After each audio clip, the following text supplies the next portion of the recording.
Halo, selamat malam teman-teman semuanya. Apa kabar pada hari ini? Semoga luar biasa seperti biasa.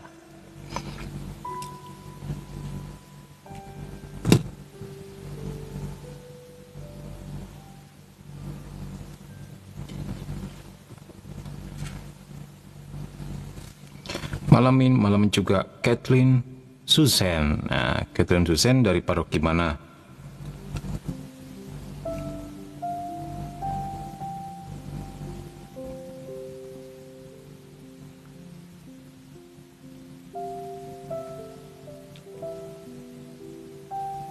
Sambil menunggu teman-teman yang lain.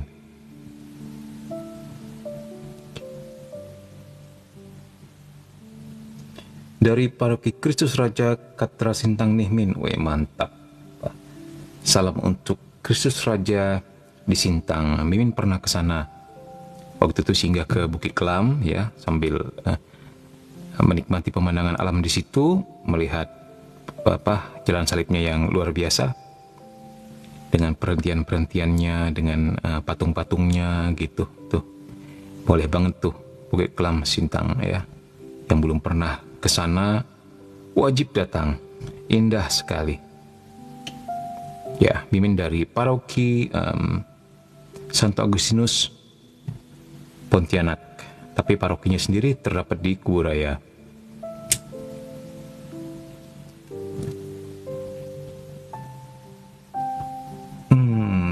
Baik, 1 menit lagi. Setelah itu kita mulai dengan doa.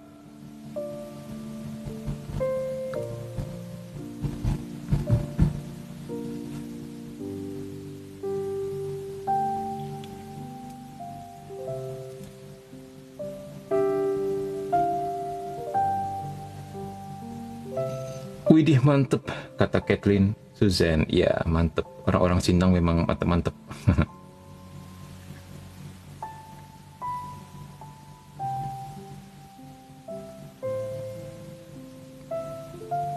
Oh ya, jelas lah. Ya, orang Sintang, orang terbaik di dunia. Amin. Baik, kita mulai dengan doa ya. Mari kita berdoa sebelum memulai pendalaman iman dalam Katekismus Gereja Katolik pada malam hari ini. Kita siapkan hati kita dalam nama Bapa dan Putra dan Roh Kudus. Amin.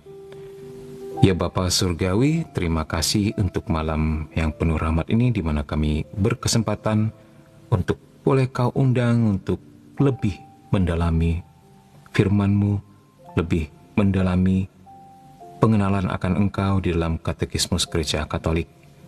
Biarlah dengan semakin mengenal Engkau, maka kami semakin mencintai-Mu.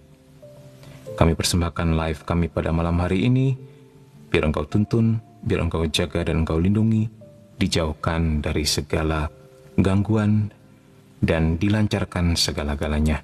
Berkati semua saja yang hadir, yang Kau undang pada malam hari ini, biarlah apa yang menjadi kehendak-Mu dalam hidup kami tergenapi dengan sempurna, sesuai dengan rencana-Mu. Bunda Maria, doakan kami. Malaikat Agung Mikael, berperanglah bagi kami. Para malaikat dan orang kudus, berjaga-jagalah di sekitar kami. Kemuliaan kepada Bapa dan Putra dan Roh Kudus, seperti pada permulaan, sekarang, selalu, dan sepanjang segala abad. Amin. Dalam nama Bapa dan Putra dan Roh Kudus. Amin. Baik. Selamat malam semuanya. Apa kabar? Terima kasih yang sudah hadir, dan terima kasih yang akan hadir. Terima kasih yang belum hadir juga. Oke. Welcome. Heyo. Baik. Nah, kalau nggak salah Heyo juga orang Sintang nih. Oh, tapi dia di Tusibau ya. Heyo ya. Ini Kathleen ada satu nih bersama kita nih, Heyo. Dia ternyata orang Sintang ya.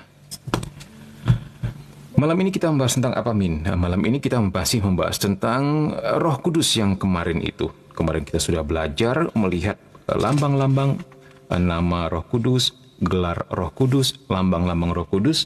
Dilambangkan dengan apa saja? Dengan air, dengan urapan, dengan api, dengan awan dan sinar, juga dengan materai, dengan tangan, dengan jari, juga dengan merpati. Ya. Nanti yang ketinggalan info boleh mampir di YouTube Mimin ya. Ada Mimin posting di sana. Bisa mampir dengan nama yang sama, Komsa KKSM. Cari saja dengan tema Aku Percaya Akan Roh Kudus. Juga bisa mencari tema-tema yang lain, di situ ada banyak ya. Selain demonologi, juga pendalaman iman. Ya, salah satunya Katekismus Gereja Katolik. Kita membahas tentang roh dan sabda Allah pada zaman janji-janji. Nah, maksudnya apa zaman janji-janji, Min? Oke, kita mau melihat flashback nih ke belakang, ke perjanjian lama, ketika semuanya masih berupa janji-janji Allah kepada umat pilihan, yang mana nanti baru kemudian akan digenapi ketika Sang Sabda menjadi manusia ya. Baik, di sini dikatakan sejak awal sampai genap waktunya. Nah, sejak awal sampai genap waktunya. Itu maksudnya sejak awal itu sejak kisah penciptaan. Sejak Adam dan Hawa dan kejatuhannya. Nah, kemudian pada akhirnya genap waktunya untuk penebusan itu. Jadi ini masih bercerita tentang karya keselamatan Allah bagi kita semua ya. Zalve, Andre, thank you udah hadir, udah meramaikan ya. Oke, baik. Nah, sejak awal ketika sampai genap waktunya, kedua utusan Bapa, yaitu Sabda dan Roh, tinggal tersembunyi. Tetapi tetap bekerja. Sabda yang dimaksud adalah Sang Firman itu sendiri yang nantinya akan menjadi manusia dalam diri Yesus Kristus. Dan roh yang dimaksud adalah Roh Kudus. Jadi baru kemudian akan dinyatakan begitu. Jadi sebelum genap waktunya belum dinyatakan. Kalau kita lihat di perjanjian lama ya, Allah berbicara lewat para nabi, belum lewat sabda dan roh. Mereka masih tinggal tersembunyi tetapi tetap bekerja, begitu maksudnya. Nah, kemudian roh Allah mempersiapkan Mesias. Nah, apa arti Mesias, Min? Mesias artinya yang diurapi, ya. Yang diurapi itu artinya Mesias. Oke. Tanpa diwahyukan secara penuh, kedua-duanya sudah dijanjikan. Nah, jadi masih belum diwahyukan secara penuh nih, tapi sudah dijanjikan, ya. Karena itu, kalau gereja membaca perjanjian lama, ia mencari di dalamnya apa yang roh maksudnya Roh Kudus ya, yang bersabda melalui para nabi, hendak mengatakan kepada kita mengenai Kristus. Jadi intinya kalau kita lihat ke seluruh peristiwa di dalam kitab perjanjian lama, di situ banyak janji-janji ya, di mana Roh Kudus yang mengatakan itu melalui perantaraan para nabi. Ya, dan hendak mengatakan kepada kita mengenai Kristus. Nah, jadi dia adalah Mesias terjanji yang sudah dinubuatkan sejak zaman para nabi. Sebenarnya kalau kita melihat Kejadian 3:15 pun, yang merupakan proto-evangelium ya, kabar gembira itu pun sebenarnya sudah dinyatakan, sudah dijanjikan tepat ketika Adam dan Hawa jatuh ke dalam dosa. Itu luar biasa baiknya Allah. Apa kata Allah pada waktu itu kepada Adam dan Hawa ketika genap waktunya atau kelak keturunanmu akan meremukkan kepala ular itu. Nah, itulah Kejadian 3:15 merupakan sebenarnya kabar gembira yang paling awal, lebih awal daripada Injil. Oke. Hai, Islam menyapa shalom kawanku, katanya. Mungkin maksudnya dari Muslim menyapa shalom. Shalom juga ya. Welcome. Baik, kita lanjutkan. Kita geser bukunya dulu. Semoga nampak cukup jelas ya. Oke, ini tulisannya makin kecil. Ini mau mengatakan apa? Di sini dikatakan iman gereja mengartikan para nabi, ya. Jadi para nabi di sini sebagai semua mereka yang Roh Kudus ilhami dalam penyusunan buku suci, ya, baik perjanjian lama maupun perjanjian baru. Jadi Roh Kudus mengilhami para nabi tersebut dan meletakkan janji-janji tersebut, ya. Seperti yang pernah ceritakan sebelum-sebelumnya di dalam live sebelumnya, bahwa luar biasanya Alkitab di dalam perjanjian lama itu yang ditulis oleh berbagai orang, berbagai zaman, dengan gaya penulisan masing-masing, dan tidak saling mengenal mungkin, ya. Tetapi di dalamnya terdapat sebuah benang merah, terdapat sebuah janji akan kelahiran Mesias ini dari seorang perawan. Dan janji-janji itu terpelihara sampai ribuan tahun, sampai ketika dia datang. Nah, itu adalah karya Roh Kudus, di mana Roh Kudus berbicara lewat nabi-nabi, menceritakan tentang satu kebenaran yang sama. Begitu, ya, intinya. Nah, tradisi Yahudi membedakan hukum, apa itu? Yaitu 5 buku pertama dalam Alkitab, yaitu Pentateuk. Nah, ada yang tahu apa itu Pentateuk? Ya, Pentateuk itu artinya, penta itu 5, teuk itu gulungan, 5 gulungan atau 5 kitab, begitulah. Pentateuk itu adalah 5 kitab pertama di dalam Alkitab, yaitu Kejadian, Keluaran, Imamat, Bilangan, Ulangan. Nah, jadi mereka mengatakan kitab Musa, begitulah. Jadi tradisi Yahudi membedakan hukum, yaitu di dalam 5 buku pertama atau Pentateuk, kemudian para nabi, buku-buku yang kita namakan buku sejarah dan profetis, dan kitab-kitab, terutama buku-buku kebijaksanaan dan teristimewa Mazmur, gitu, ya. Ya, kita lihat nih, apa kalian komen tentang apa di sini. 40-an penulis kalau tidak salah, Yamin, dan berjarak ribuan tahun dari Kejadian sampai Wahyu. Ya, kurang lebih seperti itu. Yes, 5 kitab Taurat atau 5 kitab Musa. Ya, benar sekali.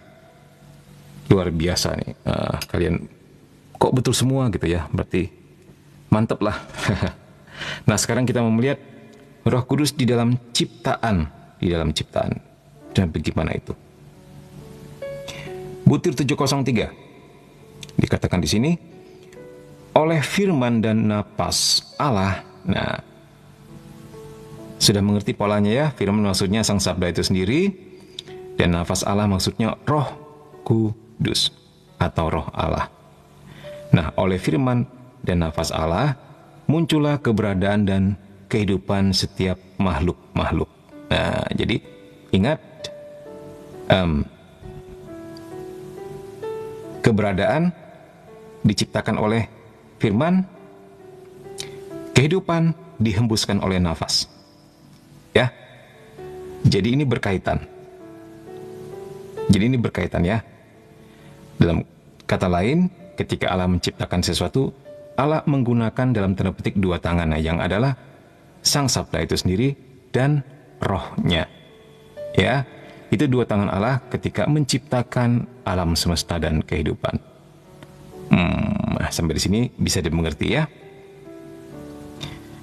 Iya, tertunggal secara tersirat. Benar sekali. Kita naikkan dikit supaya lebih panoramik. Oke, kita baca yang kecil-kecil ini. Masih kebaca nggak di tempat kalian? Min, Adam itu manusia pertama atau bukan? Ya, ini serem kalau berbicara tentang Adam ini, karena sebenarnya Adam itu legenda suci saja. Ya, apakah manusia pertama benar-benar namanya Adam atau Hawa? Kita nggak pernah tahu. Kita kan hanya tahu dari kitabnya Musa, dia yang menulis.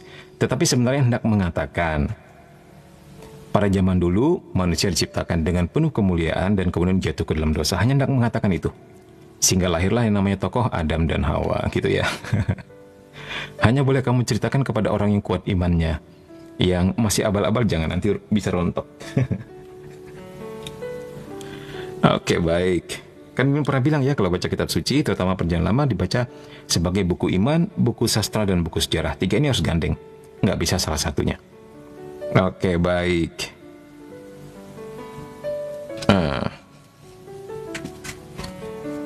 Kejadian 1-11 ya. Ya, bisa dua-duanya. Bisa dua-duanya. Tetapi nggak boleh lepas dari buku iman, buku sastra, buku sejarah. Tiga-tiga itu mesti gandeng untuk baca setiap Alkitab, ya, terutama Perjanjian Lama.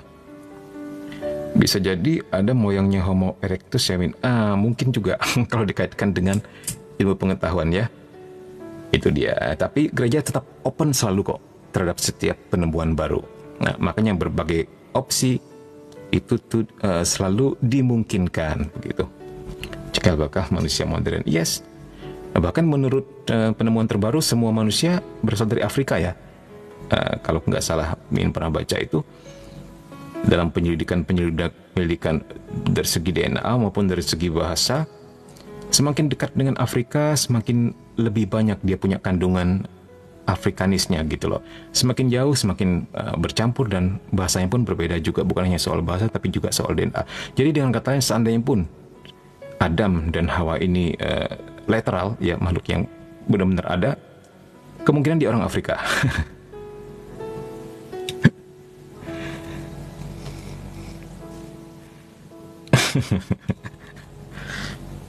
Ya, si Heyo bilang, kirain cikal bakal kau lagi bete. Nggak boleh menyebut kata itu ya, harus diganti dengan lagi bete, nanti bisa di-ban oleh TikTok. TikTok ini memang sensitif sekali. Oke, sekarang kita mau melihat mana tadi yang kecil ini ya.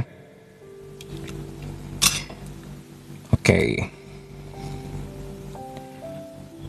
Pantaslah bagi Roh Kudus untuk memerintah, menyucikan, dan menjiwai ciptaan. Karena ia adalah Allah yang sama hakikatnya dengan Bapa dan Putra. Pantaslah ia berkuasa atas kehidupan karena ia Allah. Maka ia mempertahankan ciptaan oleh Putra dalam Bapa. Nah, ini mungkin kalau kalian sekedar baca sambil lalu kurang terungkit pemaknaannya dan mengapa dia menggunakan bahasa seperti itu. Dikatakan ia, maksudnya Roh Kudus, mempertahankan ciptaan oleh Putra, nah, dalam Bapa. Artinya apa? Roh Kudus ini merupakan support sistemnya, gitu loh, daripada Putra di dalam Bapa. Jadi Bapa yang punya ide untuk menciptakan alam semesta, dia menciptakan lewat Putranya dalam firman-Nya dan dipelihara oleh Roh Kudus, gitu loh. Ya, jadi baca-baca kalimat seperti ini tuh, setiap titik, setiap itu tuh punya makna, punya arti, nggak sembarangan gitu loh. Bener-bener deh, luar biasa. Jadi jangan heran kalau orang bahkan bikin disertasi atau tesis dengan satu ayat aja bisa jadi satu tema gitu loh. Misalnya pada mulanya adalah firman, firman itu bersama-sama dengan Allah, dan firman itu adalah Allah. Satu ayat itu aja bisa jadi satu tesis loh. Ya, saking bermaknanya begitu dalamnya setiap ayat di dalam Alkitab. Ini kalian ngomong apa ini? Oke, baik. Kita mau melihat poin berikutnya. Allah membentuk manusia dengan tangannya sendiri. Artinya dengan Putra dan Roh Kudus. Nah, udah dikatakan tadi ya, dalam tanda petik tangan Allah, yang adalah, anggaplah tangan kiri dan kanan begitu ya, Putra dan Roh Kudus ya. Dan ia memateraikan rupanya sendiri pada daging yang sudah dibentuk, sehingga yang kelihatan itu membawa rupa ilahi. Wow, keren ya. Ini merupakan quote dari Santo Irenaeus.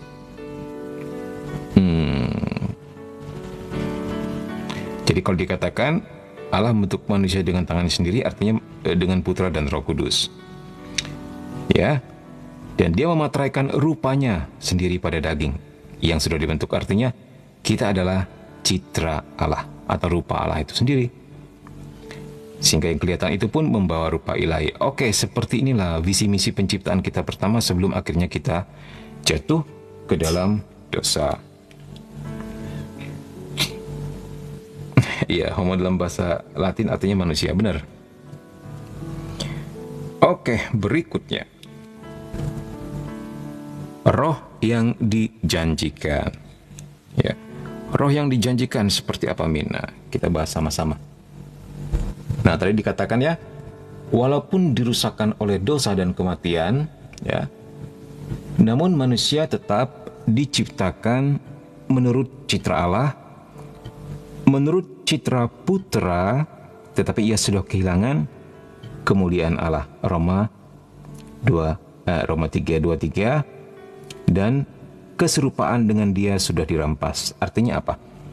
Artinya visi misi penciptaan kita adalah kita ini merupakan citra Allah, rekan Allah dalam bersama-sama memerintah atas alam ciptaan. Begitu kan?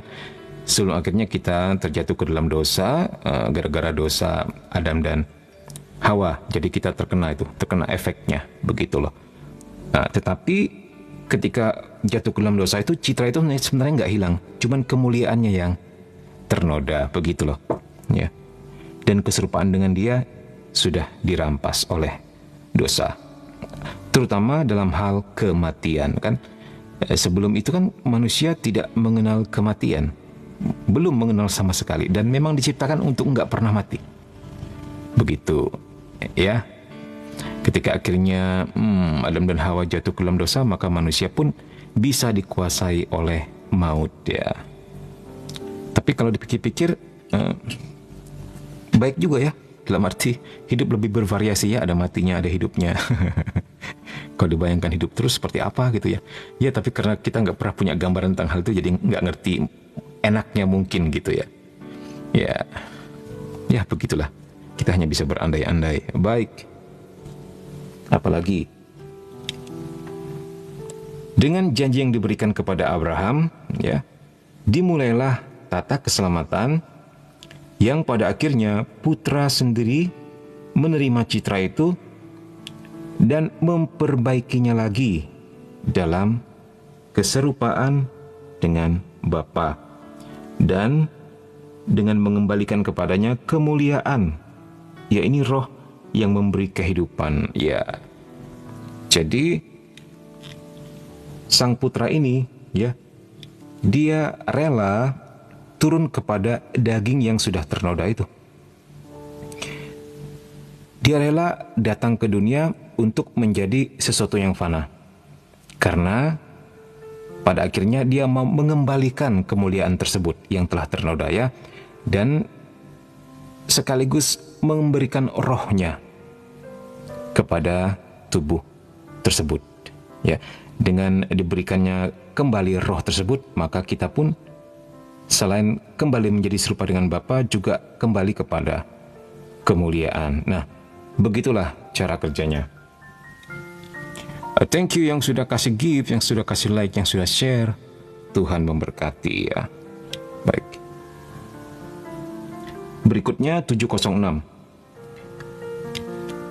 Berlawanan dengan segala harapan manusiawi, Allah menjanjikan keturunan kepada Abraham, ya, sebagai buah iman dan kekuasaan Roh Kudus. Artinya bagaimana, Mimin? Artinya begini. Bukan seperti yang diharapkan oleh kemanusiaan kita bahwa kita adalah akan menjadi keturunan raja, akan memerintah, akan bahkan menjajah atau menguasai bumi. Lebih dalam artian politis, begitu ya? Enggak.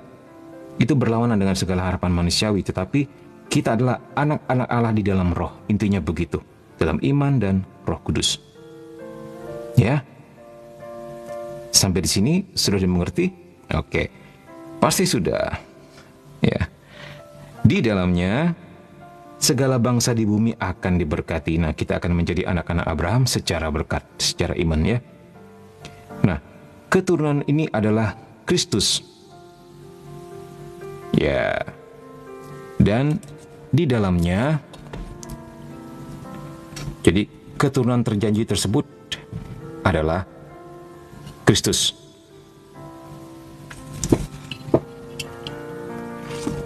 Kita jepit dulu.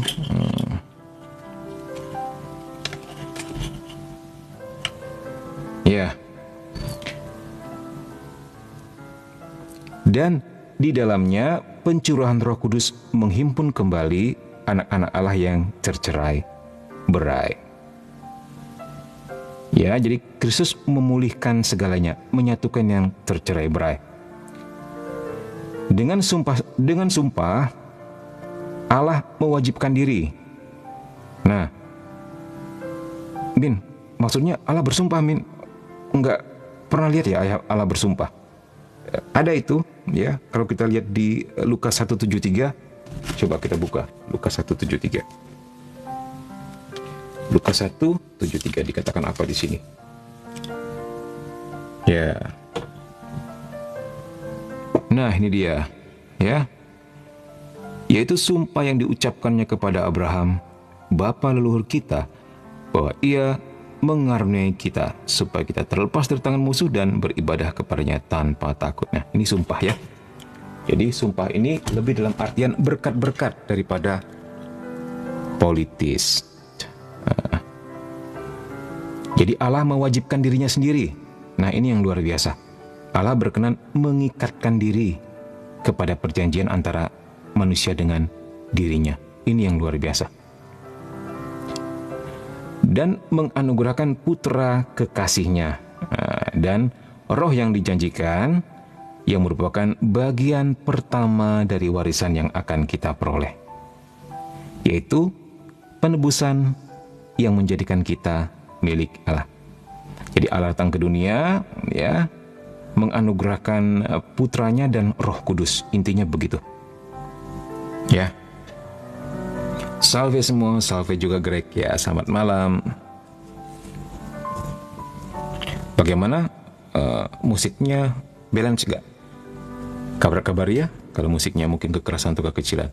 Oke, sekarang kita membahas tentang teofani dan hukum. Nah, apa itu teofani, Min? Teofani itu penampakan Tuhan. Dan hukum, nah kita mau melihat. Teofani atau penampakan Allah ini menerangi jalan perjanjian daripada bapa bangsa melalui Musa dan Yosua sampai kepada penglihatan-penglihatan yang membuka perutusan nabi-nabi besar. Nah, penampakan Allah dikatakan di sini. Ya, artinya apa? Artinya Allah seringkali juga menampakkan diri secara samar-samar kepada para nabi ya, untuk menyertai mereka dalam perjalanan untuk memenuhi janji Allah kepada manusia ini. Begitu. Ya, kita bisa melihatnya dalam angin sepoi-sepoi, terus Allah yang berbicara di dalam badai, Allah yang berbicara apalagi itu dalam bentuk semak api yang terbakar, atau semak yang terbakar atau semak api. Hal-hal seperti ini. Jadi tidak secara definitif seperti Yesus Kristus, begitu maksudnya. Lewat nabi-nabi besar. Nah, kalian tahu apa yang dimaksud dengan nabi-nabi besar? Ada yang tahu? Nabi-nabi besar, nabi-nabi kecil juga ada, nabi besar juga ada. Ya, pernah dengar istilah ini? Nabi besar, nabi kecil. Ya, nabi besar, benar sekali. Dimulai dari Yesaya, Yeremia, Ratapan, ya, Habakuk, Baruk hanya ada di Deuterokanonica ya. Kemudian apalagi Yeskiel, Daniel. Nah, itu nabi besar. Sementara nabi-nabi kecil seperti mulai dari Hosea, Yoel, terus Amos, Obadja, Maliaki, apalagi Nahum, Habakuk, Zefanya, Hagai, apalagi, ayo ada yang ingat? Zakaria, ya. Nah, itu nabi-nabi kecil. Itu disusun kenapa disebut nabi besar, disebut nabi kecil, itu hanya tentang jumlah halamannya lebih besar, lebih panjang, begitu saja sih. Bukan karena pencapaian tertentu atau kekudusan tertentu, enggak. Karena tulisannya lebih tebal, lebih panjang, begitu aja. Yes. Ya, benar sekali Heyo, mantep. Nah, apalagi? Kita lanjut. Tradisi Kristen selalu berpendapat bahwa di dalam Teofani ini, sabda Allah dapat didengar dan dilihat sekaligus secara terbuka dan tersembunyi di dalam awan Roh Kudus, ya. Intinya secara tersirat lah, semuanya itu sudah menyertai perjalanan umat Allah sebenarnya, ya. Allah Tritunggal itu sudah tersirat, dinyatakan, begitulah intinya. Kemudian kita melihat 708. Nah, tetapi maksudnya ini lebih menekankan penyertaan Roh Kudus, ya. Bahwa Roh Kudus itu menyertai para nabi secara tersirat dengan berbagai dalam tanda petik samarannya, begitu. Karena belum dinyatakan secara utuh sebelum peristiwa Pentakosta. Nah, 708, pedagogi ilahi ini maksudnya sistem pendidikan, begitulah intinya, ya. Jadi Allah mau mendidik kita dengan teka-teki juga, gitu. Pedagogi ilahi ini terutama terlihat dalam pemberian hukum. Di mana itu, Min? Ya, di Gunung Sinai, ya, yaitu 10 perintah Allah yang diberikan kepada Musa. Hukum-hukum itu diberikan sebagai pengawal penjara untuk menghantar bangsa menuju Kristus. Galatia 3:24. Maksudnya apa pengawal penjara? Maksudnya begini. Menjadi seperti sebuah rambu, gitu, seperti sebuah guide, penuntun untuk kita, gitu loh. Ya, untuk menghantar bangsa menuju Kristus.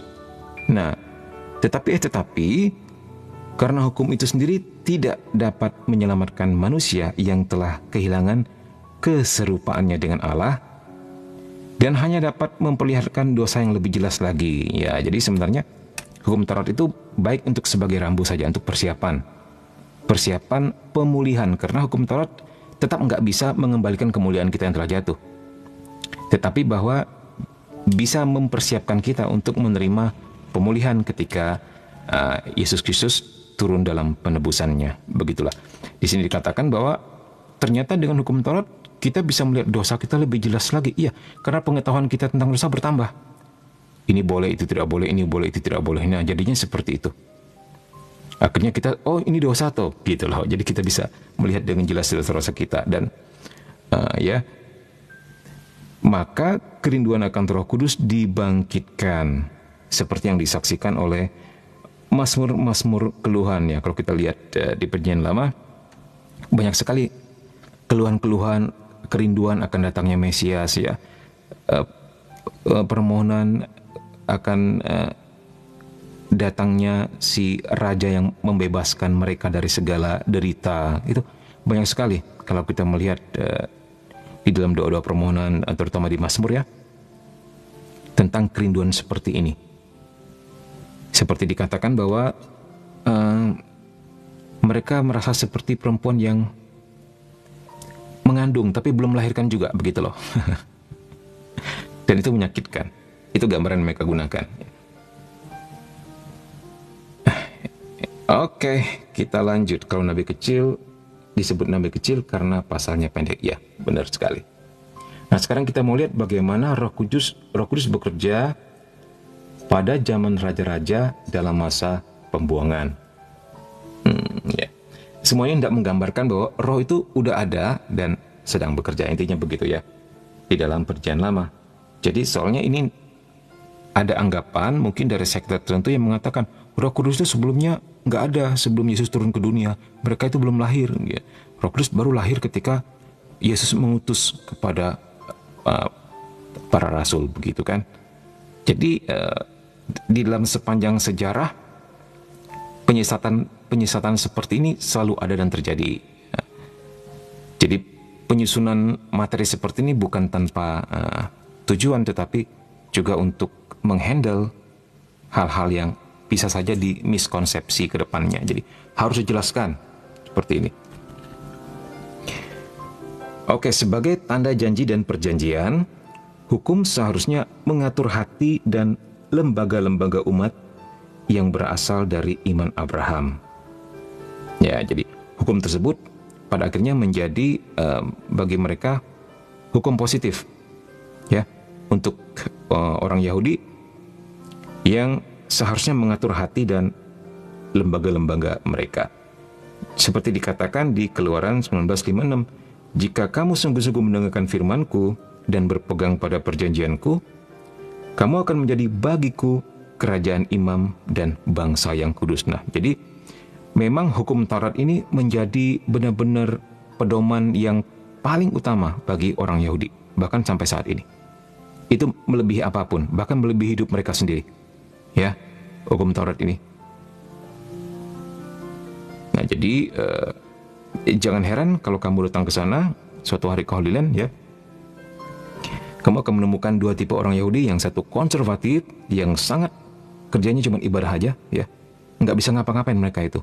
Yang satu lagi nasionalis, ya, biasalah, yang seperti lebih liberal, yang mereka ini yang lebih liberal ini bisa berperang sebagainya, bisa di tentara, sekolah dan sebagainya, orang-orang up to date atau mengembara ke seluruh dunia. Sementara yang konservatif ini mereka nggak mau buat yang lain selain beribadah, begitu. Jadi mereka hidup dari belas kasih si Yahudi yang satunya lagi nih, yang baik di dalam Israel sendiri maupun yang tersebar di seluruh dunia, begitu. Jadi memang hukum Taurat itu mengikat mereka secara luar biasa dan menjadi benar-benar mengatur hati dan setiap lembaga mereka, ya. Tetapi setelah Daud, bangsa itu jatuh ke dalam pencobaan untuk mendirikan satu kerajaan seperti bangsa-bangsa lain, ya. Nah, ini dikatakan bahwa mereka setelah Daud jatuh ke dalam pencobaan. Nah, akan tetapi kerajaan yang dijanjikan kepada Daud akan dikerjakan oleh Roh Kudus, dan kerajaan itu akan menjadi milik mereka yang miskin di dalam roh. Nah, ini lebih dalam artian spiritual, ya, bukan dalam artian politis.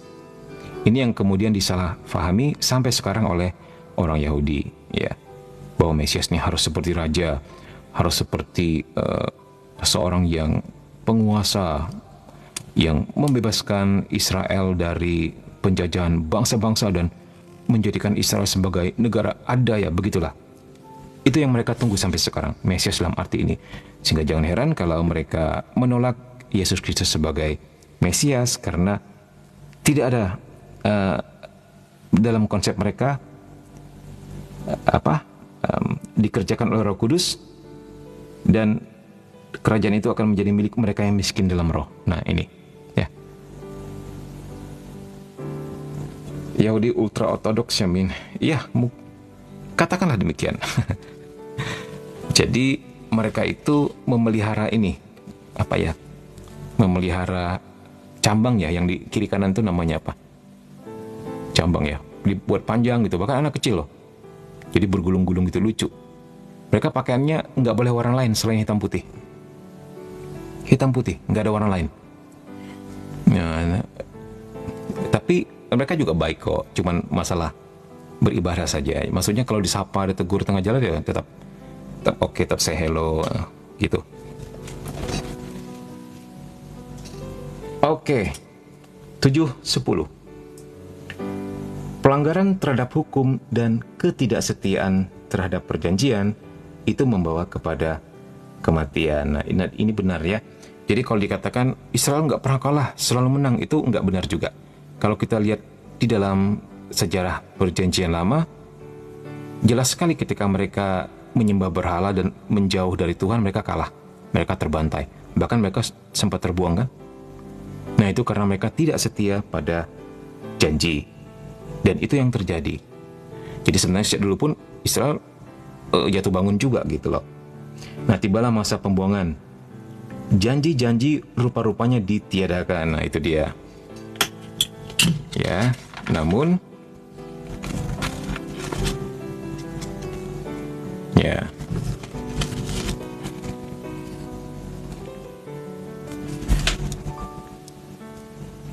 Namun sebenarnya dalam peristiwa itu tampak kesetiaan Allah penyelamat yang penuh rahasia. Dan bersama itu mulailah pula pemulihan yang terjadi. Tetapi sesuai dengan roh. Nah, jadi jalan-jalan Tuhan bukan jalan-jalan kita ya. Seringkali Tuhan membiarkan segala kemalangan, segala pembuangan, segala penindasan terjadi juga pada akhirnya untuk kebaikan kita juga. Itu dia, Tuhan bisa bekerja lewat segala cara, segala macam apapun. Pada akhirnya untuk mendatangkan kebaikan bagi kita sendiri, begitu. Jadi mereka dibiarkan mengalami ini dan itu. Jadi memang perlu bahwa bangsa Allah ini mengalami pembersihan ini. Bahkan salah satunya seperti peristiwa Holocaust ya, bisa jadi. Jadi kita kan pertanyaannya bukan mengapa Allah membiarkan ini terjadi. Pertanyaannya untuk tujuan apa, begitu. Jadi pertanyaannya mulai harus diganti. Untuk tujuan apa hal ini terjadi? Bukan mengapa lagi, karena kita nggak pernah mengerti. Misalnya kita jatuh ke dalam penderitaan, jatuh ke dalam persoalan, pertanyaannya bukan mengapa saya menderita ya, tapi coba diganti, untuk apa ya penderitaan ini ya. Nah, mungkin ada sesuatu yang sedang mau dibangun dalam diri saya. Mungkin ada sesuatu yang sedang dipersiapkan, atau rahmat yang lebih besar lagi yang Tuhan ingin kasih. Jadi hal seperti itu ya. Nah, sesuai dengan rencana Allah,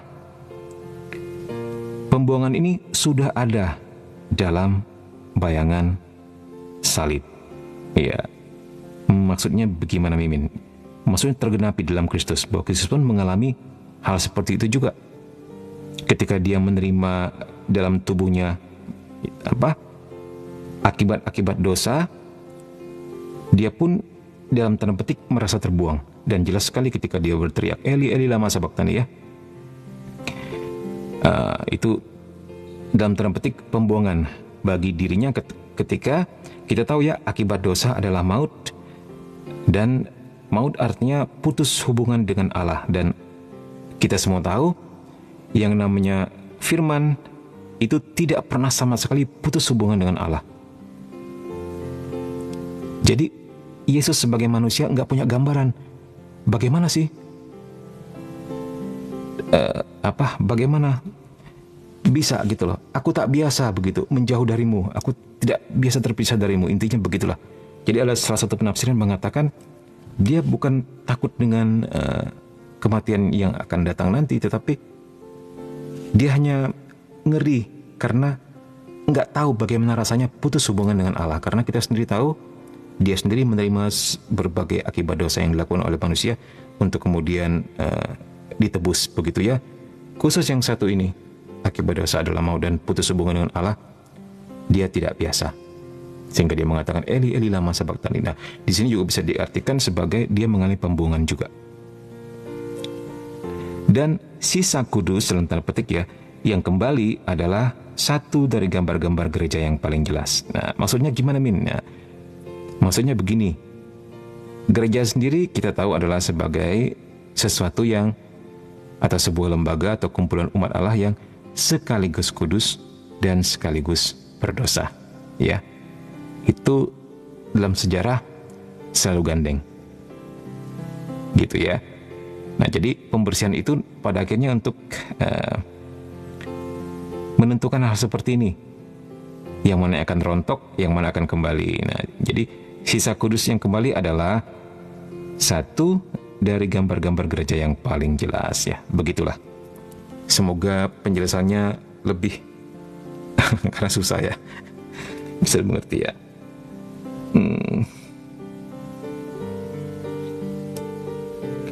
Betul banget Min ya, mantep. Si Catherine Zuzan ya. Ya Min, tanpa firman Allah tidak bisa menciptakan dan memberi wahyu ya. Begitulah. Baik, sekarang kita masuk kepada penantian Mesias dan rohnya. Nah, ini sebuah kerinduan yang luar biasa dari umat Allah tentang hal ini. Kita lihat 7:11. Lihatlah, aku hendak membuat sesuatu yang baru. Yesaya 43:19 ya. Tampak kelihatan dua garis profetis. Dua garis profetis itu maksudnya dua visi misi kenabian. Bukan dua visi, bukan begitu. Nanti deh, susah menjelaskannya, kita baca dulu ya. Yang satu menuju ke harapan Mesias, ya. Yang lain menuju janji tentang roh yang barunya. Jadi sebenarnya ada dua janji nih. Janji akan datangnya Mesias, tapi juga janji akan ada roh. Ya, jadi begitu Mesias datang, ya, jadi Allah Bapa itu udah mengaruniakan kepada manusia dua hadiah, yaitu firman yang jadi manusia dan juga rohnya. Itulah maksudnya dua garis profetis, ya. Kedua-duanya menuju ke sisa kecil, ke kaum miskin yang dengan penuh harapan menantikan hiburan Israel dan pembebasan Yerusalem. Ya, profetis nubuatan bukan? Ya, profetis nubuatan. Oke, di atas telah disampaikan bagaimana Yesus memenuhi ramalan-ramalan menyangkut dirinya. Di sini kita membataskan diri pada ramalan, di mana hubungan antara Mesias dan rohnya tampak dengan lebih jelas, ya. Jadi ini fokus ke Roh Kudus sendiri, ya. Oke, 7:12. Ciri-ciri Mesias yang dinantikan mulai tampak ke dalam bab-bab tentang Immanuel. Nah, kita bisa melihat di Yesaya 6:12, ya. Ketika Yesaya melihat kemuliaan Yesus, Yohanes 12:41, khususnya dalam Yesaya ini. Nah, jadi di sini langsung dikatakan ketika Yesaya melihat kemuliaan Yesus, padahal sebenarnya ini merupakan sebuah tipe cara berbahasa saja, karena Yesus dengan Yesaya nggak pernah ketemu, ya. Beda zaman. Tetapi maksudnya itu tergenapi dalam diri Yesus. Suatu tunas akan keluar dari tunggul Isai. Nah, ada yang tahu siapa Isai? Nah, ada yang tahu siapa Isai?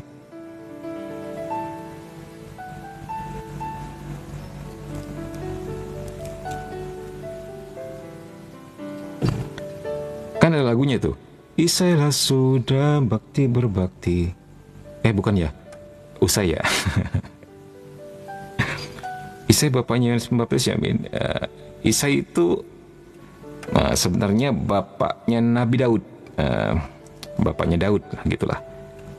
Bapaknya Daud. Isai itu bisa juga disebut Yesaya, begitu loh. Sementara Daud anak yang paling bungsu, ya. Ya. Nah, ini tergenapi. Suatu tunas akan keluar dari tunggul Isai, dan tanduk yang akan tumbuh dari pangkalnya akan berbuah.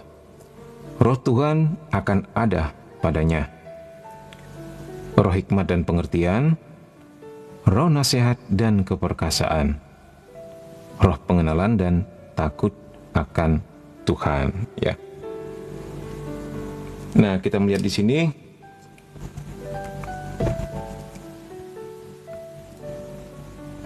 ciri-ciri Mesias terutama ditampilkan dalam nyanyian hamba Allah. Ya, hamba Allah itu yang di ini, ya. Yesaya 42 itu, ya, bahwa dia akan mengalami ini, akan mengalami itu. Terus nyanyian ini telah memperlihatkan arti kesengsaraan Yesus. Dengan demikian menunjukkan bagaimana ia akan memberikan Roh Kudus untuk menghidupkan orang banyak. Bukan dengan bertindak dari luar, melainkan dengan menerima rupa hamba kita. Filipi 2:7. Karena ia memikul kematian kita, ia dapat mengkomunikasikan kehidupannya kepada kita. Jadi cara dia memberikan Roh Kudus itu dengan menerima penderitaan. Begitu. Jadi bisa dikatakan ini hendak mengatakan dia merasakan terlebih dahulu segala penderitaan kita, segala pergumulan kita, bahkan kematian kita. Sehingga pada akhirnya dia dalam tanda petik memberikan roh yang tepat untuk itu. Ya, dalam tanda petik. Karena kita tahu tentu saja Roh Kudus selalu tepat, ya. Tapi artinya bahwa dia terlebih dahulu harus merasakan penderitaan sesama manusia. Begitu, ya. Karena ia memikul kematian kita, ia dapat mengkomunikasikan kehidupannya kepada kita. Kehidupannya maksudnya rohnya, gitu, yang dia wariskan kepada kita. Nah, 714. Karena itu Kristus membuka pewartaan kabar gembira dengan mengenakan kepada dirinya sendiri. Lukas 4, 18, 19. Ayat-ayat Yesaya ini, kalau kita melihat di awal-awal pewartaan Yesus ya, dia membaca gulungan nas Yesaya. Masih ingat itu? Di awal pewartaannya, dia di sinagoga, dia masuk dan kemudian membaca ayat dari Yesaya 61, 1, 2. Itu awal pewartaannya, dibukanya dengan nas ini. Apa dia bilang? Roh Tuhan Allah ada padaku, oleh karena Tuhan telah mengurapi aku. Ia telah mengutus aku untuk menyampaikan kabar baik kepada orang sengsara, untuk memberitakan pembebasan kepada orang-orang tawanan, dan penglihatan bagi orang-orang buta, untuk membebaskan orang-orang yang tertindas, untuk memberitakan tahun rahmat Tuhan telah datang.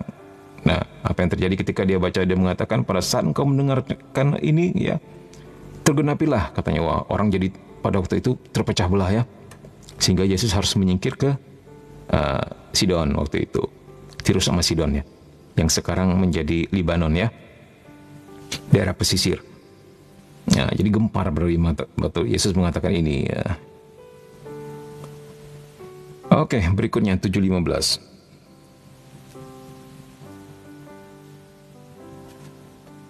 Teks-teks Nabi yang langsung menyangkut perutusan Roh Kudus adalah ramalan-ramalan atau profetis tadi ya, nubuatan, di mana Tuhan dalam bahasa janji ya berbicara kepada hati bangsanya. Nah, dalam nada cinta dan kesetiaan. Ini bahasanya indah sekali. Indah sekali bahasanya. Menurut janji-janji ini, Roh Tuhan akan membaharui hati manusia pada saat-saat terakhir dengan menyampaikan kepada mereka satu hukum baru. Ia akan mengumpulkan bangsa-bangsa yang terpisah dan tercerai-berai dan mendamaikan mereka satu sama lain. Ia akan membaharui ciptaan pertama, dan di dalam ciptaan baru itu Allah akan hidup bersama manusia dalam suasana damai. Nah, ini pekerjaan Roh Kudus yang luar biasa ya. Terus kalau kita melihat di 7:16 di sini, dalam diri kaum miskin ya, kita dapat melihat di mana itu, di Zefanya 2:3. Coba kita buka.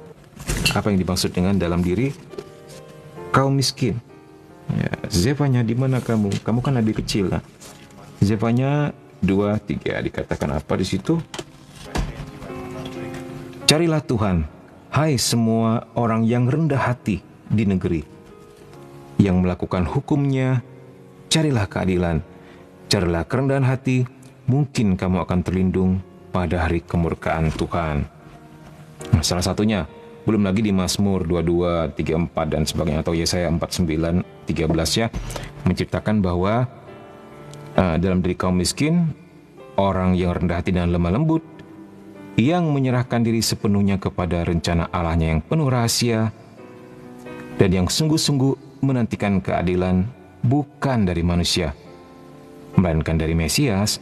Roh Kudus berkarya selama masa janji-janji dalam perutusannya yang tersembunyi untuk mempersiapkan kedatangan Kristus. Nah, jadi ya seperti tadi ya, mereka merasa seperti perempuan yang sedang mengandung tapi belum beranak juga. Maksudnya mengandung kerinduan yang luar biasa besarnya akan kedatangan Mesias ini ya, tetapi belum datang juga. Jadi jangan heran kalau Simeon mengatakan, berbahagialah saya yang bisa melihat atau bahkan menggendong Yesus kecil itu ya, di Kenisah pada waktu itu ketika Yesus dipersembahkan di bait Allah, karena ini adalah yang diinginkan para nabi dan mereka nggak bisa, nggak nyampe, nggak ketemu sama Yesus. Intinya begitu.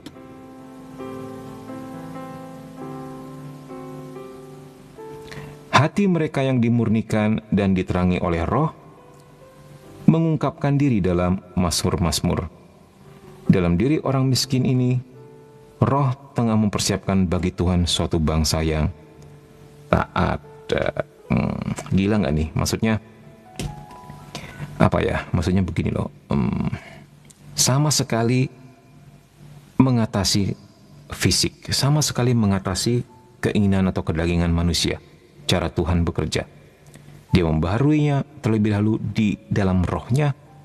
Revolusi mental yang sesungguhnya terjadi itu, ini benar-benar mengagetkan dan menggemparkan ya, dan itu sungguh-sungguh revolusioner pada saat itu. Oke, baik. Ada yang ingin ditanyakan? Enggak ada, sepertinya semuanya happy-happy saja.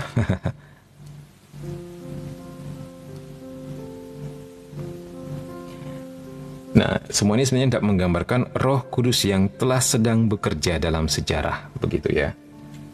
Oke, baik. Sekarang kita mau melihat Roh Kristus dalam kepenuhan waktu. Nah, sekarang kita masuk kepada kepenuhan waktu. Maksudnya ketika dikatakan tadi apa?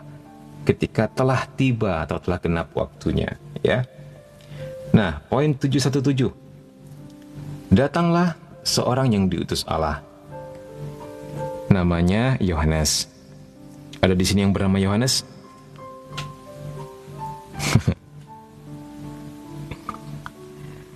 Yohanes dipenuhi dengan Roh Kudus mulai dari rahim ibunya. Dalam peristiwa apa itu? Ada yang ingat? Siapa yang memberikan Roh Kudus itu kepada Yohanes? Oke, yaitu oleh Kristus sendiri, yang sebelumnya telah diterima perawan Maria dari Roh Kudus. Maka kunjungan Maria kepada Elizabeth menjadi kunjungan Tuhan sendiri kepada umatnya. Jadi ketika Bunda Maria mengunjungi sepupunya Elizabeth itu, ya, Elizabeth mengatakan apa? Bayi yang dalam kandunganku melonjak kegirangan mendengar salammu itu. Nah, pada saat itu pula lah dikatakan di sini Yohanes dipenuhi dengan Roh Kudus oleh kehadiran Kristus di dalam kandungan Bunda Maria. Ya, terus dikatakan apa? Bahkan dalam kepenuhan Roh Kudus itu, Elizabeth mengatakan apa dikatakannya? Mimin lupa bahasanya ya. Siapakah aku ini sehingga ibu Tuhanku mengunjungi aku? Nah, itu sebenarnya gambaran kunjungan Tuhan sendiri kepada umatnya setelah sekian lama, ribuan tahun dinanti-nanti. Inilah kunjungan pertama, ya. Karena yang dikunjunginya adalah yang akan mempersiapkan jalan bagi dia, yaitu ternyata sepupunya sendiri ya, Yohanes Pembaptis. Ya. Maria bertemu Elizabeth, ya, Maria bertemu dengan Elizabeth yang jualan tas itu ya, tapi Elizabeth yang asli. Hari ini tidak ada Dinda sepertinya. Oh ya, kita kehilangan Eva ya. Di mana Eva ya? Kangen juga sama Eva ya.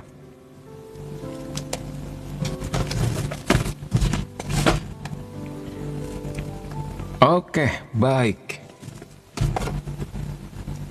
Nah, kita lihat poin berikutnya. 718. Yohanes adalah Elia dalam tanda petik ya, yang harus datang. Ya, kan dikatakan kedatangan Mesias nanti itu sudah dibuatkan para nabi ya, akan didahului oleh Nabi Elia katanya. Nah, mereka nggak tahu bahwa yang dimaksud adalah ciguan, Elia yang lain.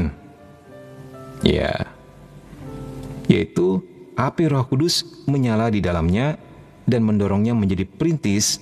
Maksudnya Yohanes Pembaptis ya, yang berjalan mendahului Yesus yang sedang datang. Jadi disalahartikan lagi, dipikirnya Elia turun dari surga gitu, terus datang mempersiapkan datangnya Mesias gitu loh. Jadi Banyak sekali yang miskonsepsi di sini. Ketika Allah datang secara spiritual, ketika harus dipersiapkan oleh Elia, ternyata Elia yang dimaksud adalah Yohanes Pembaptis, karena sama. Kan nubuatan di Perjanjian Lama dikatakan apa? Ada suara berseru-seru di padang gurun, katanya. Sementara kita tahu Elia adalah rajanya padang gurun. Nah, padahal itu Yohanes juga. Dia hidup di padang gurun sebagai orang Eseni, orang pertapa.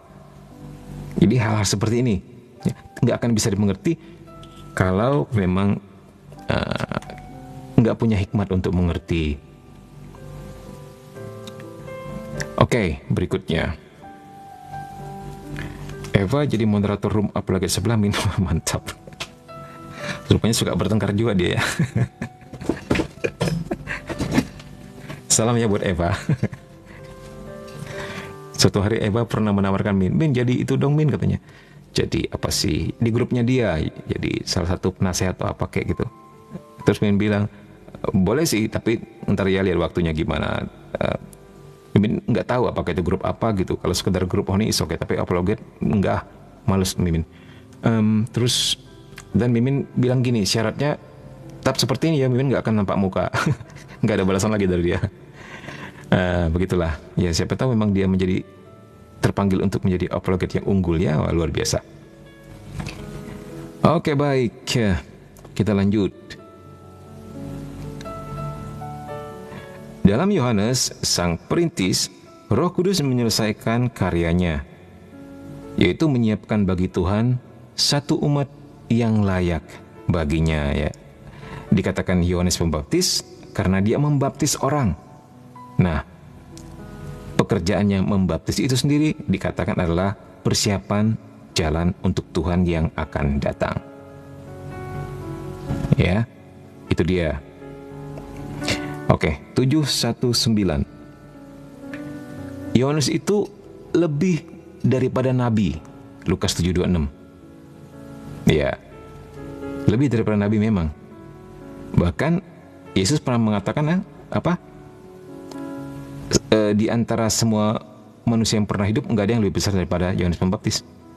Tapi yang terkecil di dalam surga lebih besar daripada dia. Gitu. Yesus sendiri mengatakan seperti itu. Karena di dalam Yohanes Pembaptis itu Roh Kudus menyelesaikan tutur sapanya melalui para nabi. Nah, jadi maksudnya dia adalah yang terakhir di antara para nabi. Yohanes adalah yang terakhir dari mata rantai para nabi yang dimulai dengan Elia. Ia mengumumkan bahwa penghibur Israel sudah dekat. Ia adalah suara penghibur yang akan datang. Yohanes 1:2-3. Ya, jadi sebagaimana kemudian Roh kebenaran, ia pun datang sebagai saksi untuk memberi kesaksian tentang terang. Yohanes 1:7. Nah, dengan demikian di depan mata Yohanes, Roh, maksudnya Roh Kudus ya, memenuhi apa yang dicari para nabi dan dirindukan oleh para malaikat. Ya, jadi satu-satunya nabi yang pada akhirnya bertemu sama Yesus adalah Yohanes Pembaptis. Gitulah maksudnya. Jadi dia adalah salah satu yang paling berbahagia. Jikalau engkau melihat Roh itu turun ke atas seorang dan tinggal di atasnya, dialah itu yang akan membaptis dengan Roh Kudus. Dan aku telah melihatnya dan memberi kesaksian. Dia inilah anak Allah. Behold the Lamb of God. Lihatlah anak domba Allah. Yohanes 1:33-36. Nah, itu dia. Sampai sini sudah lebih jelas ya. Baik, terima kasih untuk 11.000 orang yang hadir, 10.000. Puji Tuhan. Kalau boleh tahu dari daerah mana saja ini? Welcome. Untuk agama manapun yang mau mendengarkan gak apa-apa ya, silahkan. Malah happy Mimin ya bisa mewartakan atau bahkan berbagi pengetahuan. Anggap saja sebagai sebuah pengetahuan bagi kita semua. Terima kasih untuk like, share, sama gift-nya. Bikin Mimin lebih semangat lagi. Oke, 720. Dalam diri Yohanes Pembaptis, Roh Kudus memulai dan mempratandai karya yang akan ia selesaikan bersama dan dalam Kristus, yaitu pemulihan sifat serupa dengan Allah dalam diri manusia. Jadi lewat Yohanes Pembaptis mempersiapkan jalan bagi Tuhan, yaitu bagi Yesus, yang pada akhirnya akan memulihkan kemanusiaan kita yang telah jatuh untuk mengembalikan keserupaan kita dengan Allah. Maksudnya begitu ya. Nah, pembaptisan Yohanes adalah pembaptisan untuk pertobatan. Ya, jadi manusia ditobatkan dulu sebelum dilayakkan untuk menerima kedatangan yang terjanji ini. Pembaptisan dalam air dan dalam Roh Kudus akan menghasilkan satu kelahiran baru. Ya, lahir baru. Suatu hari ada seseorang yang, ini seorang pastor yang cerita dalam khotbahnya hari Minggu. Suatu hari ada seorang yang berapi-api datang kepadanya. Ya, dia bertanya begini, "Pastor, apakah pastor sudah lahir baru?" Pastornya bingung, maksudnya apa gitu. Terus dikatakan, sepertinya pastor belum lahir baru. Pastor harus dibaptis ulang, katanya, dengan air dan roh. Jadi pastornya cuma tersenyum saja. Ya, kadang-kadang orang terlalu bersemangat seperti ini nggak mengerti arti lahir baru ya. Dipikirnya harus menjadi hidup dan cara hidup seperti dirinya. Ya, padahal dia merupakan salah satu bentuk doa saja dalam berbagai macam opsi-opsi doa yang bisa kita pilih di dalam gereja Katolik ya. Ya, jadi kadang-kadang terlalu bersemangat sehingga menegasi kelompok lain ya, atau yang lebih buruk mungkin bisa menghakimi atau menganggap kelompok lain nggak benar, lalu bertengkar di antara mereka sendiri, padahal sesama kelompok pelayanan. Ya, seperti itulah. Jadi kita harus tahu apa arti lahir baru ya. Sebenarnya itu pertobatan ya, dan kemudian membiarkan hidup kita dipimpin oleh Roh Kudus. Itu artinya lahir baru. Orang lahir baru nggak perlu mengatakan apapun kepada teman-temannya, "Lihat loh, aku udah lahir baru, kamu belum." Enggak. Lahir baru akan nampak dari buah-buah yang dihasilkan, di mana pikiran, perkataan, dan perbuatanmu itu akan semakin menyerupai Yesus sendiri dalam melayani orang lain ya, terutama dalam kelemah lembutan, kerendahan hati, juga hikmah dan kebijaksanaan. Itu juga dari cara kita berpikir, cara kita mengatasi permasalahan, itu menunjukkan kita udah lahir baru atau belum. Begitu aja, simple as that. Shalom Koko nih. Ini Koko dari mana ini? Baju Koko bisa ngomong. Bercanda.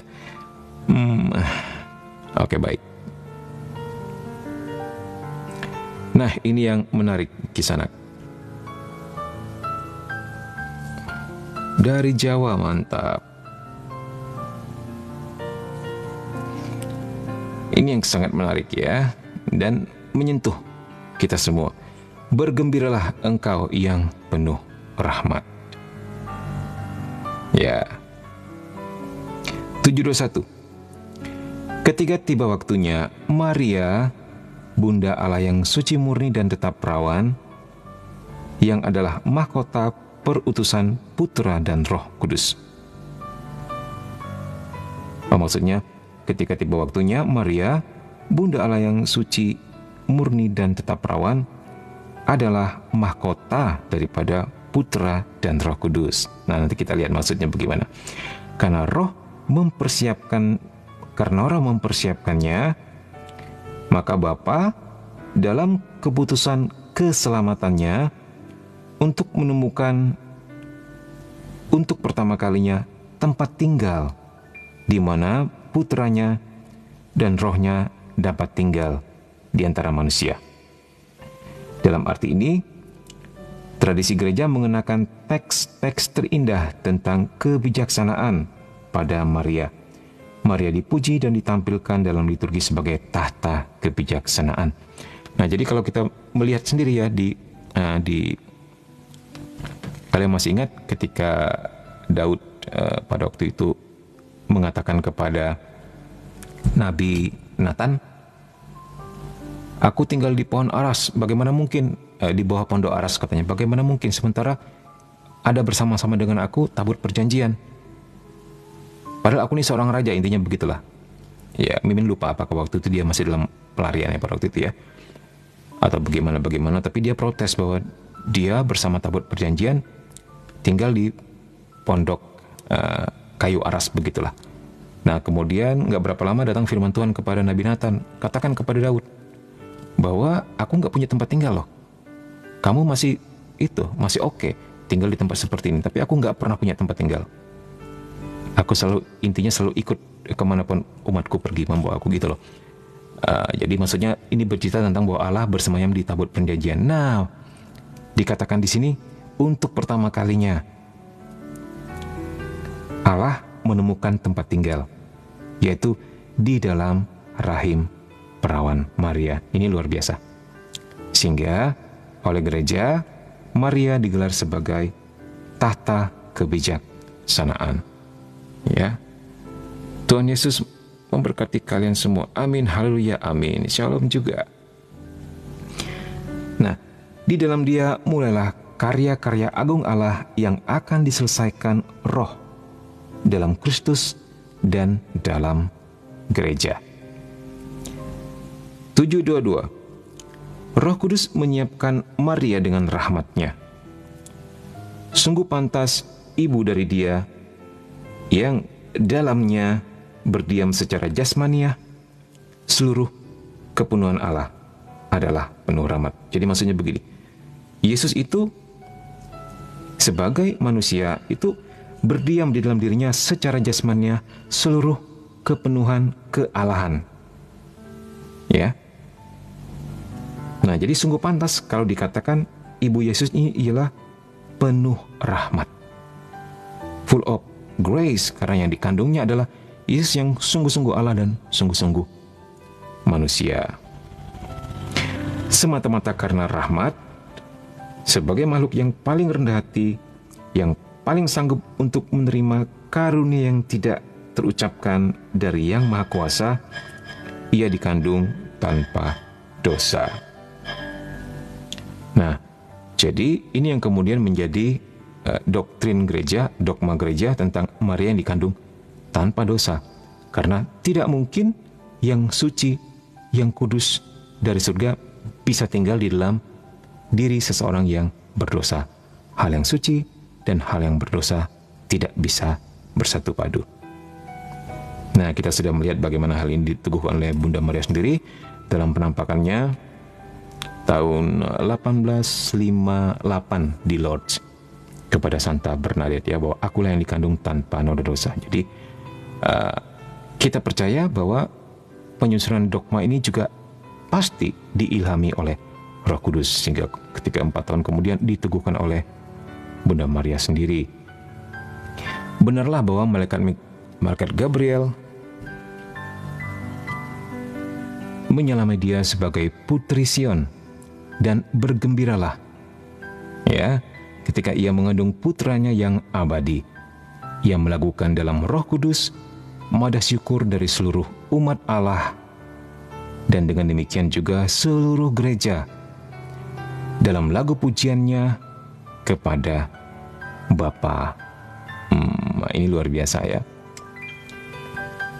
Masih ingat pujian Maria? Aku mengagungkan Tuhan, hatiku bersukaria karena Allah penyelamatku, sebab Ia telah memperhatikan aku, hambanya yang hina ini. Nah, sebenarnya itu merupakan sebuah lagu gereja, nyanyian syukur dari seluruh umat Allah, ya. Kita yang sedang memuji, karena Maria adalah gambar daripada umat Allah yang paling unggul. Nah, yang pertama ditebus. Oke. Jadi tepatlah kalau dikatakan, ingat dalam doa Rosario dikatakan apa? Salam Putri Allah Bapa, salam Bunda Allah Putra. Yang terakhir, salam mempelai Allah Roh Kudus. Nah, itu dia. Semoga semakin mengerti apa yang dimaksud dengan mempelai Allah Roh Kudus ya di sini, ya. Baik, kita lanjutkan. 7:23. Dalam Maria, Roh Kudus melaksanakan keputusan Bapa yang Maha Rahim. Bersama dan oleh Roh Kudus, perawan Maria mengandung dan melahirkan putra Allah. dengan kekuatan Roh Kudus dan dengan kekuatan iman, keperawanannya menjadi subur secara luar biasa.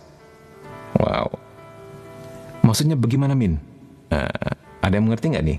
Ayo, apa yang dimasukkan di sini?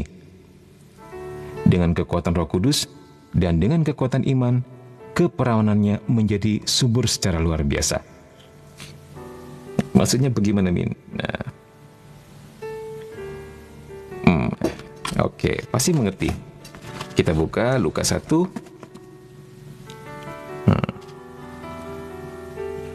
Lukas 1, 26, 38. Apa itu, Min? 26 sampai 38. Nah, itu tentang pemberitahuan tentang kelahiran Yesus, ya. Ketika malaikat menyapa Bunda Maria. Oke, sekarang kita buka Roma 4. Roma 4, 18, 21. Apa itu, Min? Kita lihat di sini. Sebab sekalipun tidak ada dasar untuk berharap, namun Abraham berharap juga dan percaya bahwa ia akan menjadi bapa banyak bangsa menurut yang telah difirmankan. Demikianlah banyaknya nanti keturunanmu. Nah, ini tidak terlepas dari janji Allah kepada Abraham bahwa demikianlah nanti banyaknya keturunanmu lewat rahim Santa Perawan Maria, ya. Terus Galatia 4, 26, 28. Galatia 4, 26, 28. Kita lihat lagi.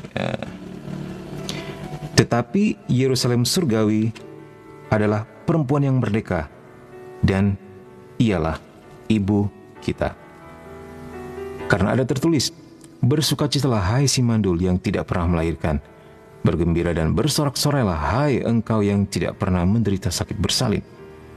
Sebab yang ditinggalkan suaminya akan mempunyai lebih banyak anak daripada yang bersuami.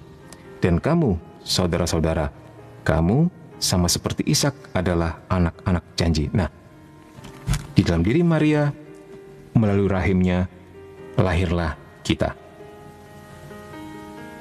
Ya, itu yang dimaksud dengan keperawanannya menjadi subur secara luar biasa.